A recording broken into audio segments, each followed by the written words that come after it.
इय्याका नअबुदु व इय्याका नस्तईन। मेरे पाकिस्तानियों, इब्न खालदून जो दुनिया मानती है कि जो मॉडर्न हिस्ट्री है, जो जिस तरह मॉडर्न तारीख लिखी गई, उसको बाप मानते हैं कि वो सबसे पहले उसने तारीख को सही माने में लिखना शुरू किया। तो इब्न खालदून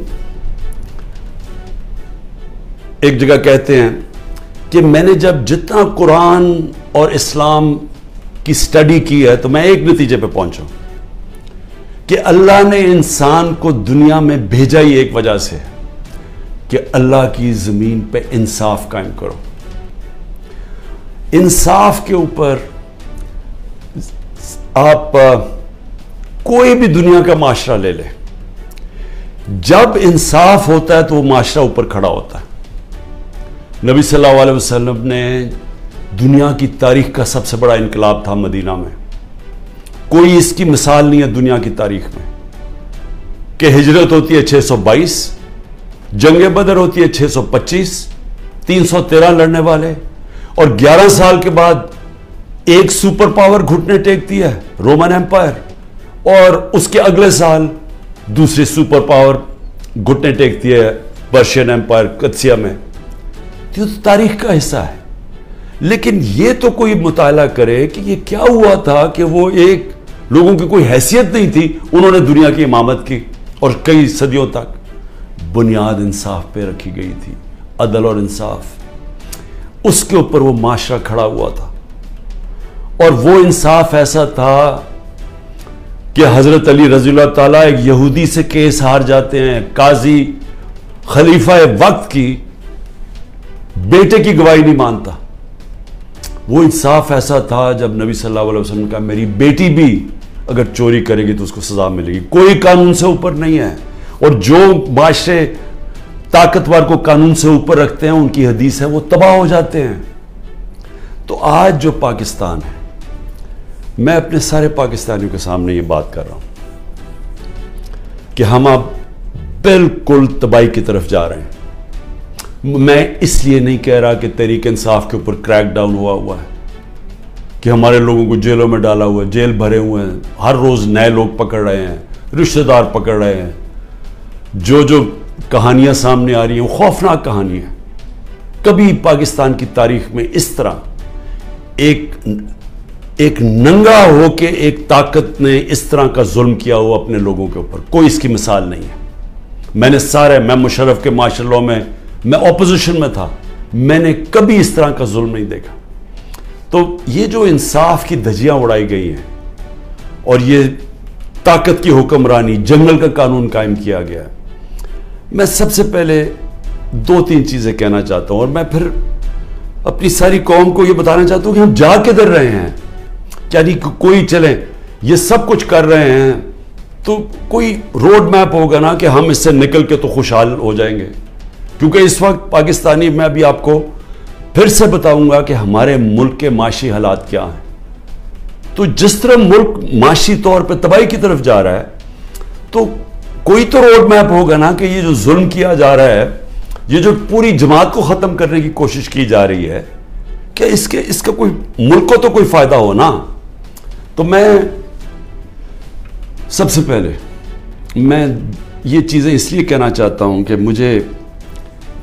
मैं ये कभी ये सोचता नहीं था कि मेरे मुल्क में इस तरह की चीज़ें होंगी। जैसी भी हुकूमतें आई हैं, अयूब खान का मार्शल लॉ आया, ज़ियाउल हक का आया, सुना बड़ा पीपल्स पार्टी पे सख्त मार्शल लॉ था, लेकिन जो पीपल्स पार्टी के मिराज मोहम्मद ख़ान थे वो मुझे बताते थे, क्योंकि वो हमारी जमात में एक वक्त पे हमने उनको सेक्रेटरी जनरल बनाया था, तो मुझे बताया करते थे कि ज़ियाउल हक के ज़माने में क्या था। और मुशर्रफ का मैं आपको खुद बता दिया, कभी इस तरह का जुल्म नहीं हुआ। सबसे पहले तो ख्वातीन के ऊपर कभी ऐसा जुल्म नहीं हुआ। कभी चादर और चार दीवारी को इस तरह बेशर्मी से, यानी कभी उसको इन्होंने चादर और चार दीवारी का जो एहतराम होता है उसको तबाह नहीं किया गया। औरतों के ऊपर ही मैं कभी अपनी जिंदगी में मैंने नहीं देखा कि हमारे मुल्क में औरतों से ये बर्ताव किया जो किया जा रहा है आज, सिर्फ इसलिए कि वो यही नहीं तहरीक इंसाफ की कोई मेंबर्स हों या कोई ऑफिस बेरर हो, जो ट्वीट भी करती हैं, जो हिमायती भी हैं, जो वोटर भी हैं, उनका भी पता चलता है, उनको पकड़ लेते हैं। तो एक असलम इकबाल ने एक लेटर लिखा है, ये जो CCPO है और ये IG है और ये जो चीफ मिनिस्टर है इस वक्त पंजाब का, ये पढ़ने वाला है, मैंने इसको आज ट्वीट भी किया। उसने बताया कि उसके सारे घर के ऊपर कैसा जुल्म हो रहा है, उसकी 80 साला वालदा की भी परवाह नहीं की गई, वो ऑक्सीजन के ऊपर है, उधर घुस गए, उससे बदतमीजी की, क्योंकि असलम इकबाल छुपे हुए हैं। उनके भाइयों से क्या किया, कारोबार से क्या किया, कारोबार बंद कर दिए, भाइयों के घरों में चले गए। भाइयों, एक भाई का जो बाहर से कोई उसका बेटा आया हुआ था, उसको जाके इलेक्ट्रिक शॉक लगाया, उसका बाजू नहीं काम कर रहा, वो दुबई में इलाज करवा रहा है। यानी सारे खानदान को, उनकी बिजनेस को जिस तरह इन्होंने सिर्फ इसलिए कि मियां असलम किसी तरह निकल के और कह दे कि जी मैं 9 मई के खिलाफ हूं और मैं फौज के साथ हूं, मैं PTI छोड़ा हूं, इसके लिए ये सारा कुछ किया जा रहा है। हमाद अजहर के मियां अजहर एक पाकिस्तान की सियासत, पंजाब की सियासत में एक वो इज्जतदार नाम है जिसकी सब उसके मुखालिफ भी तारीफ करते हैं। 84 साल के मियां अजहर, जिनको कई बीमारियां हैं, उनकी तबीयत नहीं ठीक, उनको उठा के ले गए क्योंकि हमाद अजहर नहीं था। बाकी लोगों के घरों में घुस के, यानी जो मैं कहानियां सुन रहा हूं, कराची के अंदर भी बात हो रही थी, कराची में तो कुछ हुआ ही नहीं, कराची में क्यों जाके लोगों को उठाना शुरू कर दिया, कराची के अंदर वहीं छापे पड़ रहे हैं, लोगों को जेलों में डाल रहा है, और वहां बैठा हुआ आसिफ जरदारी, जो सारी जिंदगी उसने सिर्फ एक काम किया है, मुखालिफों को क्रश किया है, मुखालिफों को खत्म किया है, झूठे केसेस, और जो खरीदा जाता है उसको खरीद लेता है, बाकी सारों को वो खत्म करता है जो माफिया करते हैं।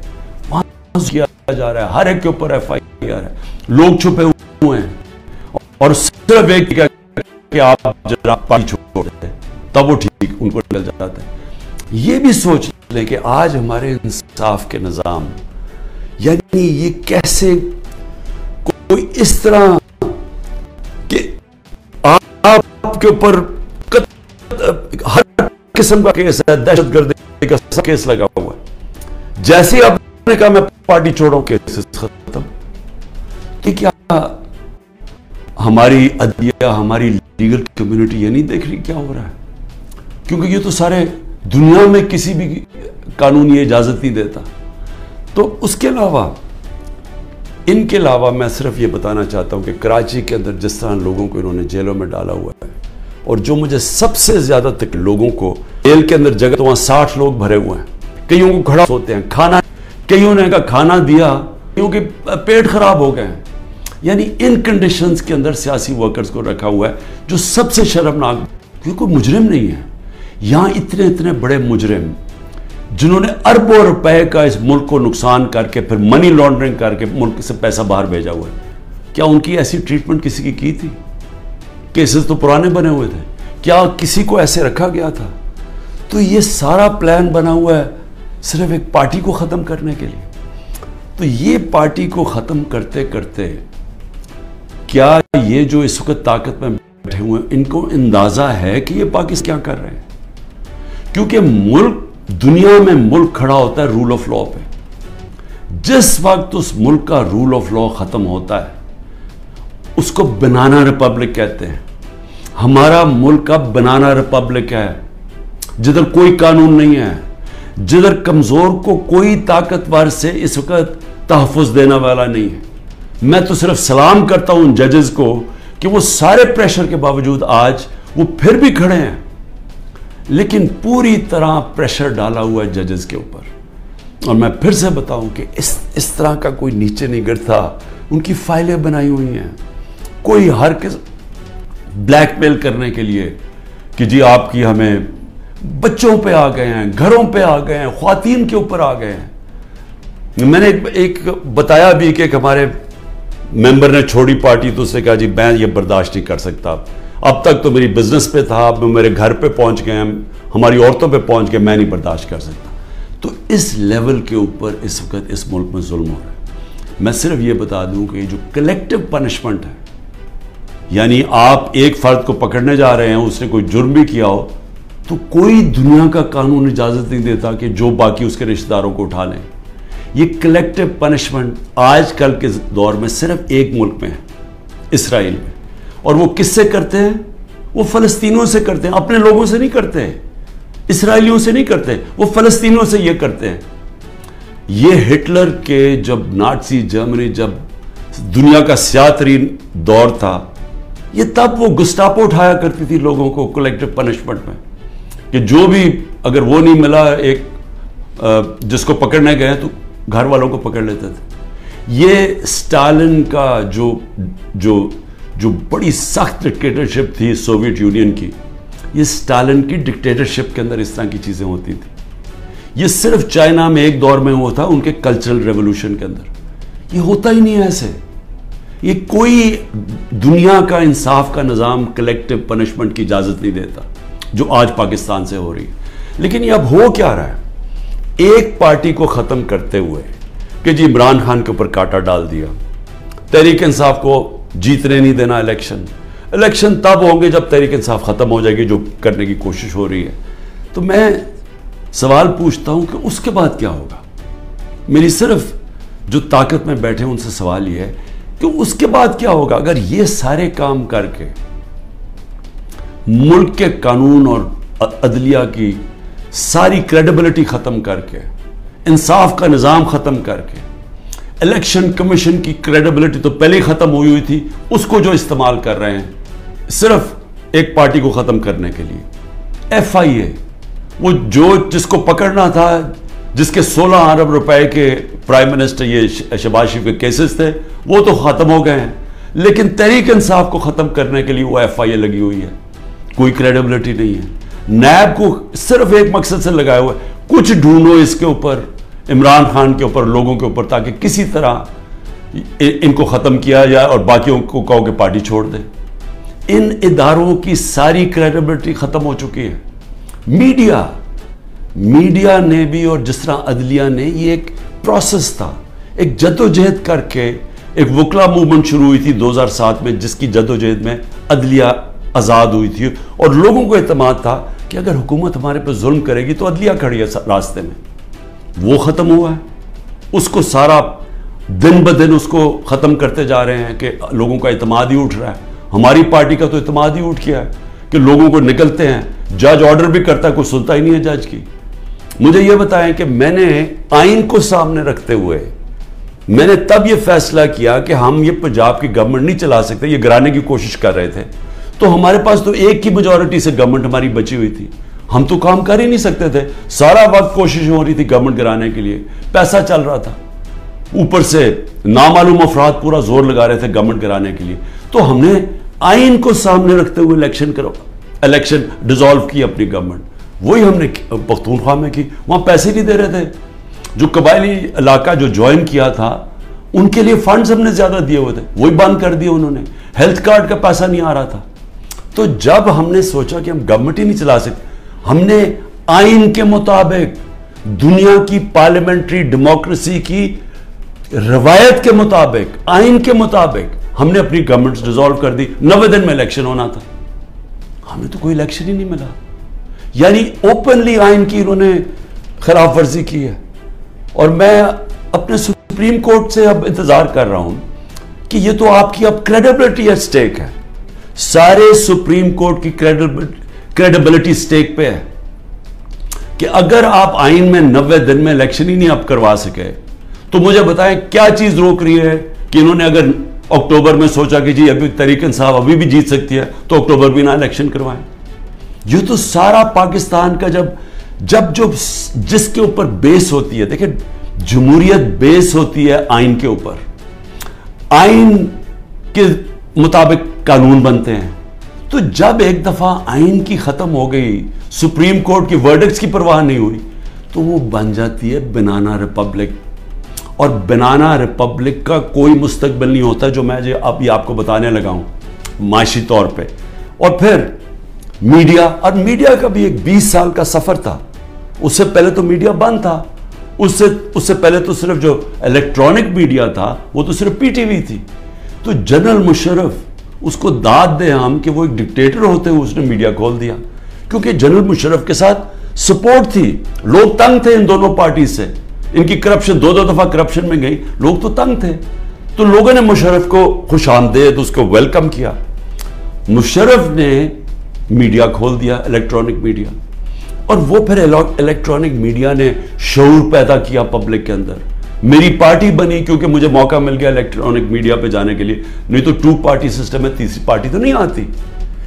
अब वो सारा जो मीडिया का एक पूरा एक सफर तय करके यहां पहुंचे थे वो जीरो हो गया।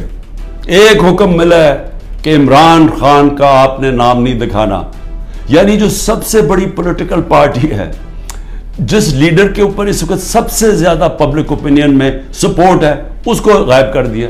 तो दिखाना क्या फिर मीडिया पे? और फिर सहाफी चुप करके। यानी मैं आज देखना चाहता था कि कितने में दम है, क्या वाकई आप आजादी राय और आजादी मीडिया के साथ खड़े थे, या आपको कितनों को सिर्फ ये आजादी राय के पीछे छुप के एजेंडाज के ऊपर काम कर रहे थे, और मालिकान के जो एजेंडाज हैं उनके ऊपर काम कर रहे थे, और मालिकान उनसे फायदा उठाते हैं। उनको इतना फायदा इससे नहीं होता जो चैनल से मिलता है, उनको जो बिजनेसेस में फायदा होता है। तो कितने सहाफी थे जो उन एजेंडाज पे चल रहे थे। अल्लाह का करम यह है कि दूध का दूध पानी का पानी हो रहा है। इस मुश्किल वक्त में लोगों का पता चलता जा रहा है, और मीडिया की पूरी समझ आनी शुरू हो गई है कि मीडिया किधर खड़ा है, और लोग सारे सोशल मीडिया पे चले गए हैं, और सोशल मीडिया से अब इंफॉर्मेशन ले रहे हैं, क्योंकि कौम को तो पता चल गया कि मीडिया अब सेंसर हो गया बिल्कुल। और उसके बाद जो अगली बात करता हूं कि अब इसके बाद हमारी इकॉनमी आ गई, हमारी जमहूरियत भी ख़त्म, जमहूरी इदारे भी ख़त्म, सिर्फ एक पार्टी को बाहर रखने। लेकिन जो सबसे बड़ा इस वक्त जो मुल्क को ख़तरा है वो तो हमारी माइशत का है। इकॉनमी हमारी बैठ गई है। मैं सिर्फ फिर से अपनी कौम को बताना चाहता हूं कि इस वक्त इकॉनमी का हाल क्या है। हम जब छोड़ के गए थे 6.1% पे हमारी इकॉनमी बढ़ रही थी, यानी दौलत में इजाफा हो रहा था मुल्क में। और मैं फिर ये कहूं कि ये पाकिस्तान की तारीख में पहली दफा अमेरिकी डॉलर्स ना आने के, जो कि अयूब खान के दौर में आए, जिया के दौर में आए, मुशर्रफ के दौर में आए, तब ग्रोथ रेट ऊपर थी। ये पहली दफा है कि 2 साल हमारी एवरेज 6% पे इकॉनमी, कोई बाहर से डॉलर नहीं आ रहे थे। ऑल राउंड इंडस्ट्री अच्छा कर रही थी, ज़राअत अच्छा कर रही थी, सर्विसेज में इजाफा हो रहा था। तो जब मुल्क जब ऊपर जा रहा था 6% पे, उधर से साजिश करके एक आदमी ने बंद कमरे में फैसला करके गवर्नमेंट कराई। अब आज देखें जरा क्या हालात है। पाकिस्तान की 6.1% से आज हमारी ग्रोथ रेट यानी इकॉनमी में जो इजाफा है वो पहुंच गई है 0.3 पे। इंडिया इस वक्त 7.2% पे बढ़ रही है, आगे ग्रोथ रेट आगे है। बांग्लादेश 5.5% पे बढ़ रही है, और हम 0.3 पे पहुंच चुके हैं। एक साल के अंदर हमारा जो मुल्क का जो एक्सपोर्ट्स है, देखिए ना, जब तक आमदनी आती है डॉलर से, तो हमारी एक्सपोर्ट तो हर साल बढ़ रही थी इस वक्त, और एक्सपोर्ट्स यानी डॉलर्स अंदर आते हैं जब चीजें बेचते हैं, 13.6% पे एक्सपोर्ट्स गिरी हैं एक साल में। और जो दूसरी चीज डॉलर्स अंदर आते हैं रेमिटेंसेस है, वो 13% पे गिरी हैं रेमिटेंसेस। इनका मिला के, और फिर जो इन्वेस्टमेंट है, जो बाहर से इन्वेस्टमेंट आती है, डॉलर्स आते हैं ना, वो 90% गिर गए हैं एक साल में। 90% इन्वेस्टमेंट गिर गई। और हमारा जो रोशन डिजिटल हमने अकाउंट खोला था, जो 1-1.5 साल में $5 अरब पे पहुंच गया था, वो आज उसमें पैसे निकाल रहे हैं लोग। यानी कि जो बैरून मुल्क पाकिस्तानी हमारा सबसे बड़ा एहसास है, वो इत्मीनान खो बैठा है इस गवर्नमेंट पे। तो जब टोटल हमारा हमने कितना एक साल के अंदर नुकसान कितना हुआ है इन्वेस्टमेंट में और इस पे इन्वेस्टमेंट पे और रेमिटेंस और एक्सपोर्ट्स पे 7 अरब डॉलर। तो आईएमएफ के पास 6 अरब डॉलर हम मांग रहे हैं या 7 अरब डॉलर का मुल्क की आमदनी में कमी आ चुकी है। फिर आगे चलें, इस वक्त जो पाकिस्तान का कर्जा है, पिछले 12 महीने में पाकिस्तान ने तकरीबन 15,000 अरब रुपए का कर्जा लिया है। अब यह याद रखें, 15,000 अरब का कर्जा 12 महीने में। हमारी हुकूमत जो पहले मुश्किल वक्त में आई थी, क्योंकि सबसे बड़ा खसारा बैरूनी खसारा छोड़ के गए थे, हमारा जो टोटल हमने अपने दौर के अंदर कितना हमने खसारा लिया, कितना हमने कर्जा लिया, हमारा 18,500 अरब 18,500 अरब 3.5 साल में। इन्होंने 1 साल में 15,000 अरब रुपया कर्जा लिया। ये जो कर्जा बढ़ रहा है मुल्क में, और कर्जा और बढ़ता जाएगा क्योंकि आमदनी तो कम होती जा रही है। इस वक्त जो आम आदमी को सबसे ज्यादा तकलीफ दे रही है वो है महंगाई, इन्फ्लेशन। हम छोड़ के गए थे 12.4% पे, आज पाकिस्तान में महंगाई 38% पे है। ये हमारी 75 साल तारीख में सबसे ज्यादा महंगाई है। फिर उससे ज्यादा खौफनाक है जो खाने पीने की चीजें हैं, जो फूड इन्फ्लेशन है, वो 48% पे है। यानी जो आम आदमी को सबसे ज्यादा तकलीफ दे रही है खाने पीने की चीजें, वो 48% पे हमारी इन्फ्लेशन है। श्रीलंका, जिसका हमारे से ज्यादा बुरा हाल है, वो अपनी महंगाई कम करके 25% पे ले आया है। याद रखें, श्रीलंका में लोग सड़कों के ऊपर आ गए थे महंगाई की वजह से, आज वो 25% पे आ गई है, जबकि पाकिस्तान की महंगाई 38% पे पहुंच गई है। और फिर जो इंटरनेशनल जो कीमतें, जिसकी वजह से हमारे दौर पे महंगाई लोग कर रहे थे, 30% कमोडिटी की कीमत इंटरनेशनली गिरी है। यानी तेल, जो एनर्जी प्राइसेस थे, जो पाम ऑयल था, यानी जो हम घी मंगवाते थे, वो आज आधी कीमत पे है। लेकिन ओवरऑल 30% दुनिया में ये जो चीजें महंगाई बढ़ा रही थी वो कम हो गई हैं, और पाकिस्तान में अब ये बढ़ती जा रही हैं। और फिर 2-3 और चीजें ये जरा आप देख लें कि हमारे पास कोई अब रोड मैप नहीं है कि हमने 30 अरब डॉलर जून 2024 तक वापस करना है। हमारे पास कोई रोड मैप नहीं है कि हमें तकरीबन 1 साल में 30 अरब डॉलर वापस करना है, क्योंकि डॉलर की जो इनकम है वो तो कम होती जा रही है। और फिर हमारे इस वक्त कम हो गए, जो हमने हमारा रिकॉर्ड टैक्सेस हमने इकट्ठे किए थे, वो रिकॉर्ड टैक्सेस भी नीचे चले गए हैं, और हमारी जितनी भी टारगेट्स हैं इस गवर्नमेंट ने मिस कर दिए। जो इस वक्त सूद है वो 21% है, तो इंडस्ट्री कैसे चलेगी? 21% सूद पाकिस्तान की तारीख में सबसे ज्यादा है, तो इंडस्ट्री कैसे चलेगी? और फिर जो इस वक्त सेल हो रही है डीजल की, बिजली की, सीमेंट की, वो 20 से 30% गिर चुकी है। इसका मतलब बड़े तौर पे बेरोजगारी आ रही है, बेरोजगारी आ चुकी है। मैं सिर्फ डॉक्टर उसकी आखिर में डॉक्टर डॉक्टर पाशा जो पाकिस्तान में सबसे बड़े इकोनॉमिस्ट माने जाते हैं, बड़े नाम है उनका, वो कह रहे हैं कि 1 साल में 10 करोड़ लोग गुर्बत की लकीर से नीचे गए हैं। और वो कहते हैं कि 75 साल पाकिस्तान की तारीख में ये सबसे बुरे हालात हैं। तो मैं अब पूछता हूं कि ये लोग जो कोशिश सारी की जा रही है तहरीक इंसाफ को हटाने की, वो इन्हीं लोगों को तो वापस लाने की कोशिश की जा रही है। ये लोग जो 1 साल के अंदर मुल्क की मायशत तबाह कर दी है, मैं ये समझने की कोशिश कर रहा हूं कि ये फिर वापस आके, क्योंकि अगर तहरीक इंसाफ को खत्म करेंगे तो यही लोग होंगे ना, और थोड़े से और लोगों को, रेलू कट्टों को इकट्ठा करके आप कोई और पार्टी में धकेल के हमारे लोग तोड़ के कर देंगे। तो चले यही सोच लें कि तहरीक इंसाफ खत्म हो गई, तो फिर यही लोग वापस आएंगे। मेरा सवाल यह है कि ये लोग आके फिर क्या करेंगे? कि अगर उन्होंने 1 साल में हमारी माशत का बेड़ा गर्क करके रख दिया है, खुद तो इनको फर्क ही नहीं पड़ा, याद रखें, इनके पैसे मुल्क से बाहर पड़े हैं, इनके डॉलरों में पैसे बाहर पड़े हुए हैं। ये जो मुल्क नीचे जा रहा है, ये जो महंगाई हो रही है, ये जो रुपया गिर रहा है, उसकी वजह से जो महंगाई और गुर्बत आ रही है, इनको कोई फर्क नहीं। मैं ये लोग आज यहां ऊपर हमारे मुल्क के फैसले कर रहे हैं, उनको कोई फिक्र नहीं है पाकिस्तान की, क्योंकि उनके पैसे मुल्क से बाहर पड़े हैं।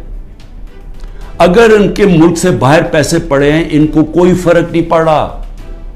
इनको जब वक्त आएगा, मुश्किल वक्त आया, मैं आज आपको लिख के दे रहा हूं, सब ने मुल्क से बाहर भाग जाना है। कम से कम जो एस्टेब्लिशमेंट है, एक काम तो करे ना। इन सब जो यहां आज फैसले कर रहे हैं, एक काम करे कि इन सबको ईसीएल पे डाले, और ईसीएल पे तब तक डाले जब तक इलेक्शन नहीं हो सकता।